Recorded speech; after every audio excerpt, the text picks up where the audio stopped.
Actually जब बच्चा bore हो जाता है तो आपको कैसा एटीट्यूड रखना है। आपको थोड़ा एज वाइज जान लेना है कि उनका बिहेवियर कैसा होता है। 3 साल से जो छोटे बच्चे हैं वो आपको बोल के नहीं बताएंगे, क्योंकि उन्होंने अभी वर्बली खुद को एक्सप्रेस करना नहीं सीखा है, इमोशनल रेगुलेशन भी उनको नहीं है, उनको नहीं समझ में आता कि चीज़ें कैसे बताई जाती है और कैसे अपना काम निकलता है।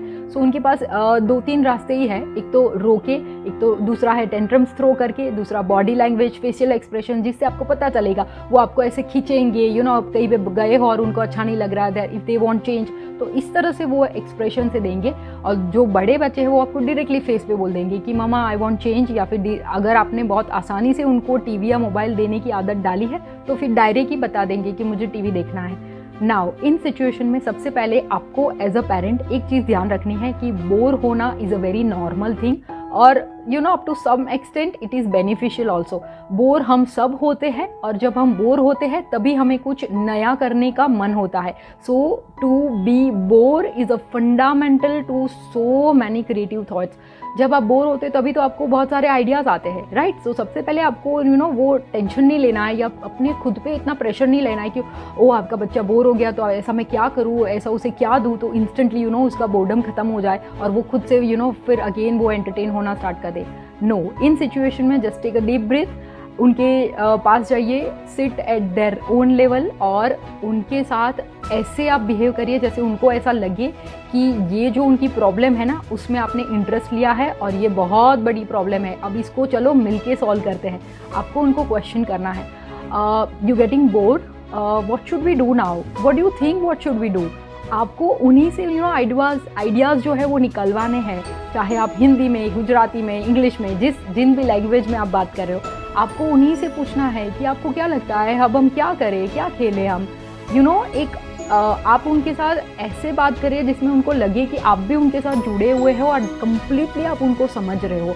फिर क्या होगा कि बच्चे उनको आप सोचना सिखा रहे हो, एक स्टेप बाय स्टेप आप उनकी ब्रेन डेवलपमेंट जो हो रही है ना उनको सपोर्ट कर रहे हो। बच्चा सोचेगा कि मम्मा पूछ रही है तो अब क्या करें, तो आपको तब वेट करना है, तुरंत ही उनको ऑप्शन ना दे। आपको ऐसा लगे कि बच्चों को आइडियाज़ नहीं आ रहे हैं, जैसे कि 1-1.5 साल 2 साल का जो बच्चा है उसको आप ऐसे इंटरेक्शन में उनको इतने आइडियाज़ नहीं आते, फिर आपको क्या करना है, धीरे धीरे आइडियाज़ देने हैं, ऑप्शंस देने हैं। आपको डॉल के साथ खेलना है, ब्लॉक्स के साथ खेले, फिर वेट करना, वो हाँ ना बोल रहे हो उसका वेट करिए। पानी के साथ खेलना है, you want to use your crayons.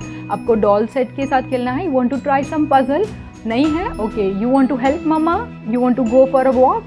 इस तरह से पहले एक कंजॉइंट एक्टिविटी का ऑप्शन दीजिए कि जिसमें आप भी इन्वॉल्व है। अगर वो ऐसी एक्टिविटी सिलेक्ट कर रहे हैं जहाँ पे आप भी इन्वॉल्व है तो पहले जाइए और धीरे धीरे फिर वो खिसक जाइए, फिर वो अपने आप खेलेंगी, राइट। तो ये आपको धीरे धीरे प्रैक्टिस करना है और इसे इसी तरह से मैनेज करना है, चाहे वो बड़े बच्चे हैं या छोटे बच्चे। इमीडिएटली उनको ऑप्शन प्रोवाइड ना करें।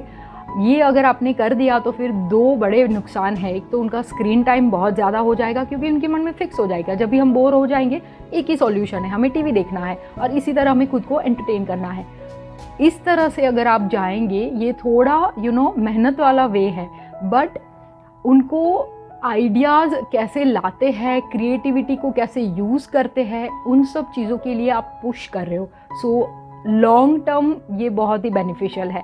ऑलवेज बोर्डम को बहुत ही नॉर्मल लीजिए। जब भी मेरी बेटी मुझे बताती है या फिर मुझे समझ में आता है कि अब उसे कुछ चेंज चाहिए, I always go to her and I ask her directly कि you getting bore, I can see that. तो वो मुझे बताती है कि हाँ, तो तुरंत ही मैं उसे ऑप्शन देती हूँ, क्या करना है अभी आप ही बताओ, और फिर आगे की जो 3-4 ऑप्शन होते हैं उसमें से कोई भी एक एक्टिविटी वो सिलेक्ट कर लेती है। मोस्टली वो सेंसरी एक्टिविटी सिलेक्ट करती है और अगले 1 घंटे के लिए वो बिजी, मैं free. So this is how you can manage when your child gets board.